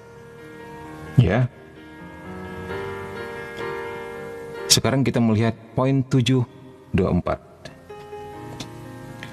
Dalam Maria, Roh Kudus menyatakan putra Bapa, yang sekarang juga menjadi putra perawan. Ya, Maria adalah dalam tanda petik semak berduri yang menyala-nyala dari teofani yang definitif. Nah, mengerti ya di sini ya? Ingat ketika Musa berbicara dengan semak api, teofaninya masih berupa semak, tapi sekarang dalam diri perawan Maria, dia adalah dalam tanda petik semak berduri yang berjalan-nyala itu, yang definitif ternyata atau dinyatakan dipenuhi oleh Roh Kudus. Ia menunjukkan sabda dalam kehinaan daging dan menyatakannya kepada orang-orang miskin dan kepada wakil-wakil bangsa-bangsa kafir yang pertama. Nah, jadi artinya Yesus mendapatkan dagingnya dan DNA-nya dari Bunda Maria. Dan kemudian ketika ia dilahirkan di palungan, di tengah-tengah para gembala, di tempat yang miskin papa, ya, dia menyatakan sang penebus, sang juru selamat ini pertama-tama dan terlebih dulu justru kepada orang miskin, orang kecil. Dia tidak memilih lahir di istana, atau dia tidak memilih lahir sebagai anak raja, ya. Dan kemudian kepada wakil-wakil bangsa-bangsa kafir yang pertama. Kita ingat orang Majus dari timur, ya. Orang Majus itu artinya Majus, mage, magic.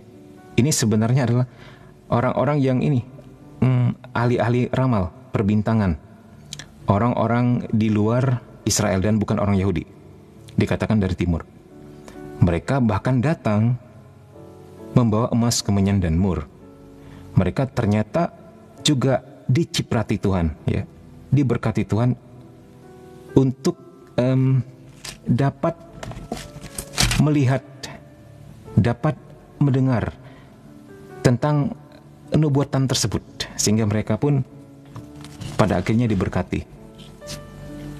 Mereka tahu gitu loh bahwa mereka pun sedang mencari si Mesias terjanji ini gitu loh. Jadi Tuhan pun ternyata bekerja lewat mereka juga untuk pada akhirnya datang menghampiri si anak ini, ya, si Yesus yang sudah bisa jadi pada waktu mereka melakukan apa sih namanya itu, pekerjaan mereka, ya, mereka kan ahli nujum, ya, ahli magis. Tuhan bekerja juga di situ dan menyatakan di sana akan lahir seorang penebus, seorang terjanji yang akan menebus dosa-dosa umat manusia. Nah, kabar itu sampai juga kepada mereka. Ini yang menakjubkan, ya, bahwa seluruh dunia bahkan tahu tentang apa dikatakan tadi di sini, profetis ini, begitu, ya. Baik, kita lanjutkan 7:25, ya. Akhirnya melalui Maria, Roh Kudus mulai mengumpulkan ke dalam persekutuan dengan Kristus manusia-manusia bagi siapa cinta Allah yang berbelas kasihan disediakan, ya. Ya, manusia-manusia yang rendah hati selalu merupakan orang-orang pertama yang menerimanya.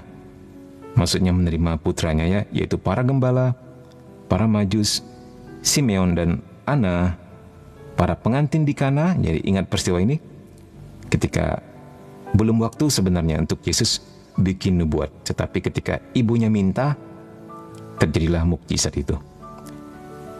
Dalam artian ini kita bisa berpikir bahwa sesungguhnya Bunda Maria memiliki pengaruh khusus terhadap putranya, ya. Bahkan belum saatnya bikin mukjizat, pada akhirnya Tuhan kabulkan juga. Nah, jadi jangan heran kalau Santo Yohanes Paulus II pernah mengatakan seperti ini. Suatu hari ketika aku merasa doaku nggak dikabulkan, aku lari kepada Bunda Maria dan minta bantuan kepadanya agar mengatakan kepada putranya, ini yang aku butuhkan. Ya, ya, ini apa, menarik juga bagaimana hubungan ini terus terjadi, ya, bahkan ketika Bunda Maria dan Yesus telah berada di surga, begitu. Oke, berikutnya 7:26. Ini murid-murid pertama maksudnya, ya. Oke, murid-murid pertama ini orang-orang yang sederhana juga kalau kita lihat, yaitu orang-orang nelayan, orang-orang yang nggak sekolah, orang-orang yang ya paling yang berpendidikan Matius, karena dia mantan pemungut cukai dan sepertinya orang pintar, ya, jago hitung-hitungan. Terus Lukas seorang tabib, sementara Petrus sendiri adalah seorang nelayan. Yang lain-lainnya ya pemuda-pemuda nelayan-nelayan biasa, ya, begitu. Oke, 7:26. Pada akhir perutusan Roh, ya, Maria menjadi wanita, dalam tanda petik, Hawa baru, bunda orang-orang hidup. Nah, jadi dibandingkan dengan Hawa yang lama, di mana Hawa yang lama adalah ibu daripada manusia yang tidak setia dan jatuh ke dalam dosa, dan Maria adalah wanita atau Hawa baru, bunda orang-orang yang hidup. Nah, jadi kalau dikatakan Hawa yang lama itu gara-gara dia manusia jatuh ke dalam kematian. Nah, dengan Bunda Maria dikatakan kita menjadi hidup, bunda orang-orang hidup. Itu yang dimaksudkan, ya. Terus Bunda Kristus paripurna. Nah, ini maksudnya kita lihat lagi peristiwa di kaki salib. Ketika semua murid-murid kabur, ya, tinggal Bunda Maria dan Yohanes. Yesus mengatakan apa? Ibu, inilah anakmu. Anak, katanya, menunjuk kepada Yohanes Pembaptis, itulah ibumu. Jadi Maria menjadi bunda Kristus paripurna, artinya apa? Dia menjadi bunda gereja. Dan sejak saat itu dia memiliki kedudukan yang spesial dan khusus di antara para murid. Jadi hal itu tampak juga ketika mereka sehati setekun dalam doa. Dan sejak saat itu Bunda Maria selalu menyertai para rasul dimanapun. Bahkan ketika Roh Kudus pada pagi hari Pentakosta turun, Bunda Maria ada di situ. Ketika Roh Kudus pada pagi hari Pentakosta menyatakan awal zaman akhir dengan memunculkan gereja. Nah, ya, jadi gereja hadir. Yohanes Rasul Yohanes Rasul. Nah, di sini dikatakan ini. Ketika Roh Kudus pada pagi hari Pentakosta menyatakan awal zaman terakhir dengan memunculkan gereja. Apa yang dimaksud dengan awal zaman terakhir? Kalau yang ngikutin sejak awal pasti mengerti.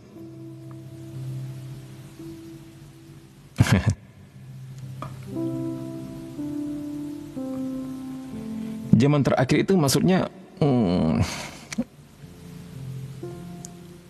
zaman daripada, gimana ngomongnya ya? Intinya ketika Yesus hadir, ya, Yesus membawa gereja. Mulai dari penunjukan para rasul tersebut, ya. Yesus meletakkan mendirikan gereja, meletakkan dasar jemaat kepada Petrus dan sebagainya. Itu adalah awal zaman akhir. Jadi kita termasuk zaman akhir sekarang yang diawali dengan hadirnya gereja, gitu loh. Bisa dimengerti sampai di sini? Karena konsep ini harus kita pegang untuk kita mengerti untuk kedepannya lagi. Sekarang ini zaman akhir, tapi awalnya dimulai pada waktu ini, ketika Yesus menunjuk atau mendirikan jemaat dan menunjuk Petrus sebagai engkau Petrus, di atas batu karang ini kudirikan gerejaku. Itu dia, itu awal daripada zaman akhir. Salve, salve. Oke, baik, kita sudahi sampai di sini 1,5 jam. Ini berikutnya kita bicara tentang Yesus Sang Kristus, ya. Ayam Timor. Nah, dari mana ini? Dari Timor, ya. Dari pulau mana? Flores atau Pulau Timor? Oh, Atlat, ya. Gak apa-apa, nanti main posting di ini, ya. Posting di YouTube dengan nama yang sama, Komsa KKSM. Mungkin ada yang ingin bertanya? Udah mengerti ya yang masuk dengan zaman akhir?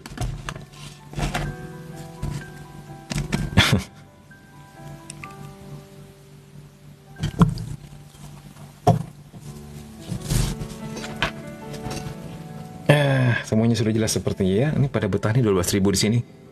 Ngerti, Min? Wah, luar biasa. Saya asal Flores, Min. Flores ND, lahir di Kupang. Lagi tugas di Morotai, Maluku Utara. Wah, saya kemarin tahun lalu ke Flores, saya juga ke ND. Saya juga datang ke tempatnya Museum Bung Karno, ya. Saya bahkan main-main dengan air sumurnya.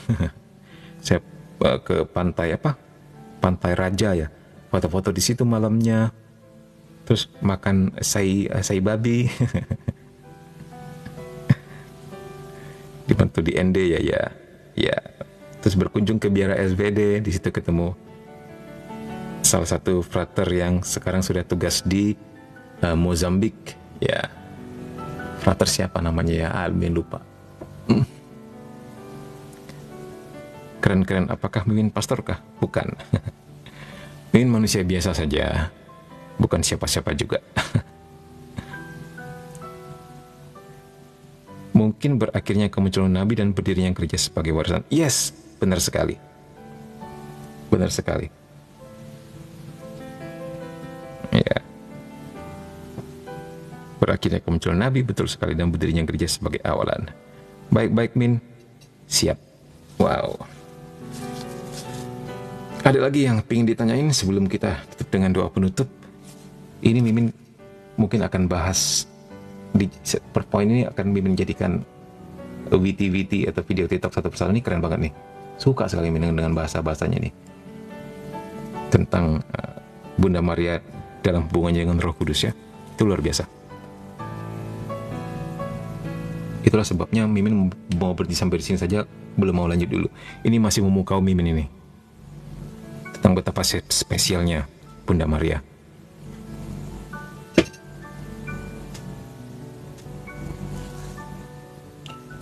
BTW, dari paroki mana saja? Terima kasih yang untuk like, untuk share, untuk kirim gift. Ya, Tuhan berkati semuanya.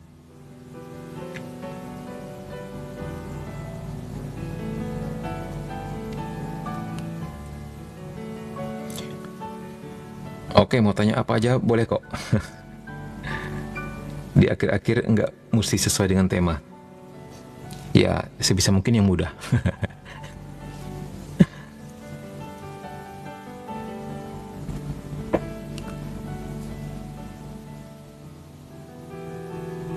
Mantap nih, mengerti Min, wah keren. Jadi pengetahuan seperti ini bikin merinding ya bagi Mimin, bener. Kayak terserap dalam keterpesonaan gitu loh. Betapa penyertaan Tuhan bagi gereja itu luar biasa. Dan rasanya bangga banget gitu loh.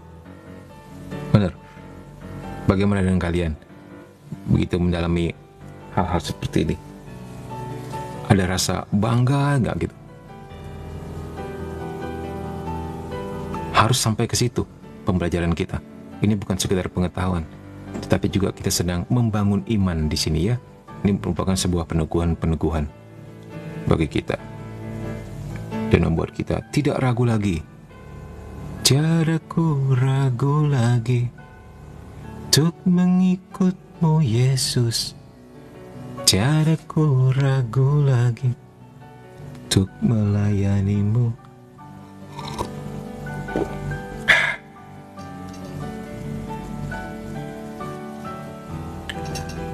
Oke, mantep. Sudah pada mengerti semua? Kalau masih ada yang ingin tanyakan, nanti boleh lanjut ke baik di grup Telegram. Ini yang ingin join di grup Telegram Mimin ini. Nanti Mimin masukin ke dalam grup. Ya, kita bisa berkumpul dengan teman-teman, bisa share, bisa chat, bisa feel free di sana mau tanya apapun, silakan. Bukan hanya Mimin, teman-teman lain juga bisa bantu menjawab juga. Atau bisa juga komen-komen di YouTube nanti ketika Mimin posting di YouTube ya. Oke, pertanyaan bagus dari Greg. Greg ini di Kucing tinggalnya. Gimana dengan orang sebelum kedatangan Yesus, Min? Apakah mereka juga ada terima Roh Kudus? Enggak, mereka enggak terima Roh Kudus. Tetapi untuk mereka yang percaya kepada Allah Abraham, Allah Ishak dan Allah Yakub, mereka disertai oleh Roh Kudus. Itu berbeda dengan menerima dan disertai. Disertai itu seperti Roh Kudus berjalan di depan mereka dan menghalau segala ancaman, segala gangguan atau segala rintangan yang bisa membahayakan perjalanan umat Allah menuju tanah terjanji. Seperti ini ya.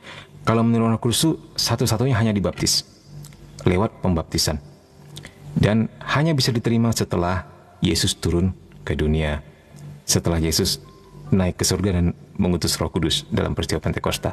Setelah itu baru kita bisa terima Roh Kudus, karena belum diutus pada waktu itu. Nah, kalau pertanyaan yang kita lanjutkan, terus bagaimana dengan orang-orang baik? Orang baik itu yang nggak terima Roh Kudus dan sebagainya. Ya, dalam hal ini gereja menggambarkannya, mengatakan mereka untuk orang-orang baik ya, mereka tidak masuk surga, tidak juga masuk neraka, tetapi digambarkan dalam sebuah keadaan mereka berada di tempat penantian, atau seringkali juga disebut di pangkuan Abraham begitu. Dan mereka tetap menunggu ketika Yesus telah menyelesaikan tugasnya dan dia mati disalib, dan kemudian dia turun 3 hari ke tempat penantian itu. Di situ dia mewartakan Injil kepada orang-orang mati. Untuk kemudian ketika dia membuka pintu surga pada hari kebangkitannya, baru mereka bisa masuk surga. Ya, jadi memang pada waktu itu umat Allah belum menerima Roh Kudus ya, tetapi disertai oleh Roh Kudus. Semoga jelas ya, Greg. Ya, penyertaannya kita bisa lihat dalam rupa, ini kalau kita lihat di sini kemarin ya, dalam rupa api, dalam rupa awan dan sinar, atau tiang awan atau merpati, itu Roh Kudus menyertai mereka. Juga lewat urapan, begitu. Jelas Min, makasih, mantep. Luar biasa.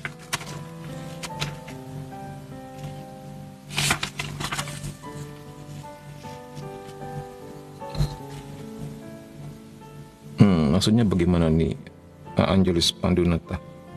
Terus istilah kealahan Yahudi, kekristenan dan agama lain itu sama atau berbeda? Maksudnya bagaimana? Kealahan Yahudi. Maksudnya terus istilah kealahan Yahudi, kekristenan dan agama lain itu sama atau berbeda? Maksudnya apakah kita sebagai orang Kristen atau mereka sebagai orang Yahudi atau mereka yang menyembah Allah itu menyembah Allah yang satu dan sama, begitu ya maksudnya ya?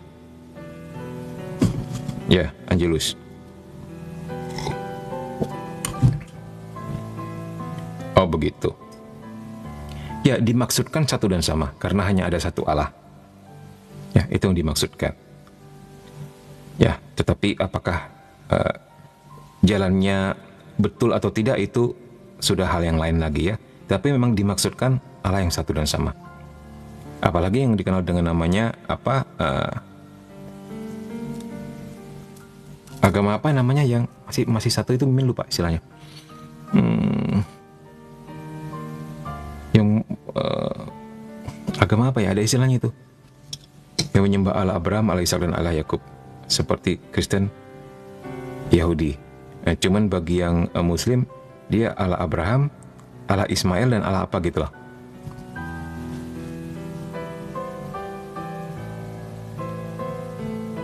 Ya, jadi ada perbedaan sedikit di situ.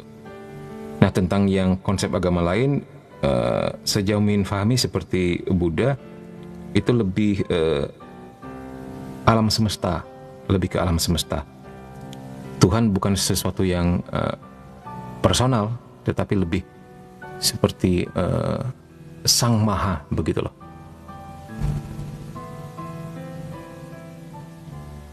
Samawi, benar sekali. Lupa sekali, Min bisa lupa Samawi. Soalnya ada yang ngebahas ini, Min, katanya. Ya puji Tuhan, ya. Menarik banget. Ya, memang menarik.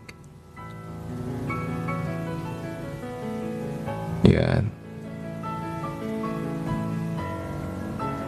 Ada lagi pertanyaan terakhir sebelum kita bobok bareng. Maksudnya sama-sama bobok di tempat masing-masing. Bobok bareng.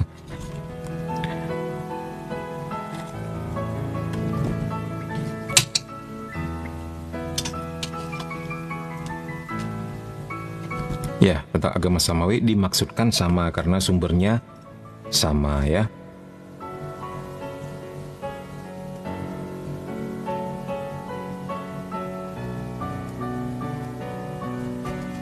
Pas sama yang dibahas malam ini, nanti ku share lah video-videonya. Mantap. Boleh gak share YouTube-nya? Itu kan bisa dipotong-potong tuh. Nah, ya. Kalau ini yang akan menjadikan video, mungkin ini poin-poin ini tentang Maria dan Roh Kudusnya menarik sekali. Bagi ini sebuah pengetahuan yang benar-benar sangat mengayakan. Kalau di sini tepi jurang banget nih. Iya, karena kita pendalaman sih ya, karena bukan apologet. Nah, di apologet boleh dibawa ke dalam jurang. Karena Min merasa lebih sedikit yang membawa orang kepada pendalaman daripada perdebatan. Sepertinya banyak sekali apologet begitu yang tentu juga mesti kita hormati pekerjaan mereka ya untuk defend iman. Cuman akhirnya lebih sedikit orang yang mau mendalami tentang imannya sendiri, akhirnya malah ngurus agama orang gitu loh. Padahal untuk iman kita sendiri luar biasa dalamnya, dan kalau kita mau terjun nyelam ke dalamnya nggak sempat ngebahas agama orang gitu loh. Terlalu dalam, terlalu kaya, ini masih segini ya coba tuh. Tapi kalian luar biasa loh, udah habis sampai segini loh, itu luar biasa. Tinggal segini lagi, wah nggak tahu kapan habisnya. Ya, sambil kita bahas demonologi ya. Ya, Min, sangat bagus perbincangan iman sebegini. Iya, karena Min merasa ini kurang disentuh. Akhirnya yang terjadi adalah umat salah mengambil sumber. Kebanyakan akhirnya karena kekurangan sumber yang jernih, mereka mengambil sumber dari tempat-tempat yang tidak jernih begitu, dan akhirnya mereka punya teologi belok, guncang, bingung. Itu nampak dari pertanyaan-pertanyaan mereka. Jadi mau melarang mereka untuk tidak mendengarkan pengajaran lain di luar katekismus juga sulit, karena dunia sekarang sudah open sekali. Nah, yang bisa kita lakukan adalah ya menguatkan dasar-dasar iman, paling begitu. Berbahagialah kalian yang ikut mendalami ini ya, ini luar biasa loh, luar biasa. Benar-benar tepat kita membahas ini. Setelah Alkitab, ini adalah hal yang harus kita baca dan kita ketahui.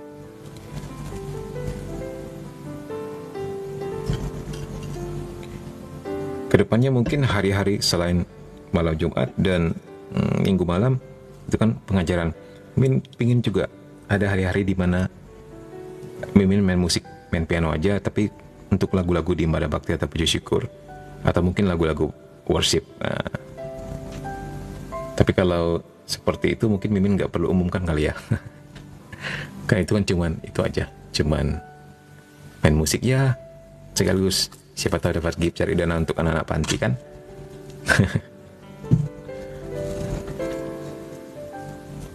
Oke deh, baik, thank you ya semuanya.